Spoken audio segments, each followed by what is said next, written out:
শীত বা একটু বৃষ্টি পড়লে অথবা যখন মুখে রুচি থাকে না, তখন এমন গরম গরম খুদের ভাত আর সাথে এমন ঝাল ঝাল ভর্তা থাকলে খাওয়াটা একদম জমে যায়। চলে এসেছি আপনাদের জন্য বাংলাদেশের খুবই পুরাতন গ্রামের একটি রেসিপি নিয়ে। খুদের ভাত এটি আমাদের গ্রামের একটি খুবই পরিচিত খাবার। খুবই সহজভাবে আজ এই রান্নাটি দেখাবো আপনাদেরকে। চলুন কথা না বাড়িয়ে রান্নাটি শুরু করি। আসসালামু আলাইকুম, আমি ফারজানা জাহান নিপা স্বাগত জানাচ্ছি নিপাস ডায়েরি রেসিপিতে। এখানে আমি প্রথমেই নিচ্ছি সিদ্ধ চালের খুদ 2.5 কাপ। খুদ বলতে চাল ঝাড়ার সময় যে ভাঙা চালটা পাওয়া যায় সেটিকেই মূলত খুদ বলা হয়। খুদ সাধারণত দুই ধরনের হয়, নরমাল চালের এবং পোলাও চালের। আজ আমি নরমাল গ্রামের চাল দিয়েই গ্রাম্যভাবে এই রেসিপিটি করব। এখানে আমি পানি দিয়ে চালটিকে 5-6 বার ভালোভাবে ধুয়ে নিচ্ছি। দেখতে পারছেন চালগুলা কেমন পরিষ্কার হয়ে গেছে। এ পর্যায়ে চুলায় একটি মাটির পাতিল নিয়ে নিয়েছি। পাতিলটি গরম হলে তাতে পানি দিয়ে দিচ্ছি। এখানে আমি চালের ডাবলের একটু বেশি পানি নিয়েছি, কারণ মাটির পাতিলে রান্না করলে পাতিলটা একটু পানি চুষে নেয়। এ কারণে একটু বেশি পানি দিয়েছি। এখন দিচ্ছি 5টি আস্ত রসুন।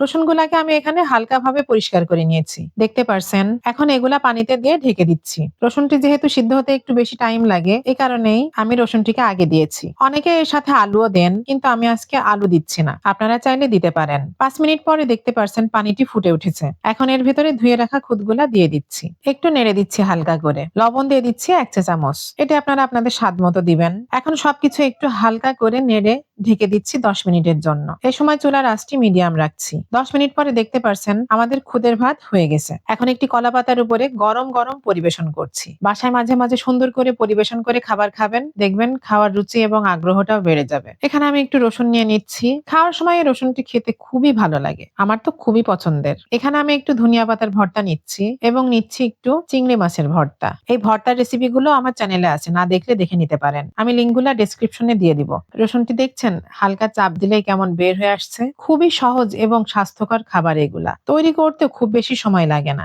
খেতেও অসাধারণ হয়েছে। এমন আরো ট্রেডিশনাল রেসিপি পেতে আমার চ্যানেলটির সাথেই থাকুন। আজ এখানে শেষ করছি। সবাই ভালো থাকবেন। ধন্যবাদ।